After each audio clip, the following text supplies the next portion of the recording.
বড় বেশি উঠে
সতর্কবাণী বেড়ে গেছে।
আপনারা দেখতে পাচ্ছেন আমাদের এই জায়গাটাতে এত যানজট থাকে, এটার মূল কারণ হচ্ছে দুইটা।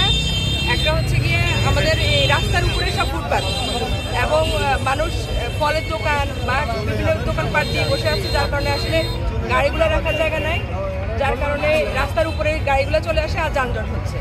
এখানে আমাদের গুরুত্বপূর্ণ দুটো প্রতিষ্ঠান আছে, মেডিকেল আছে আর এখানে আছে আমাদের কলেজ। দেখা যায় যে মেডিকেলও রুগীরা যেতে পারে না সময় মতো, কলেজের স্টুডেন্টরাও যেতে পারে না। সেই কারণেই আসলে আমাদের আজকে এই উদ্দেশ্য যে ফুটপাতের এই যে দোকানগুলো যেগুলো রাস্তার উপরে দিয়ে যানজট তৈরি করতেছে এগুলোকে নিরসন উচিত।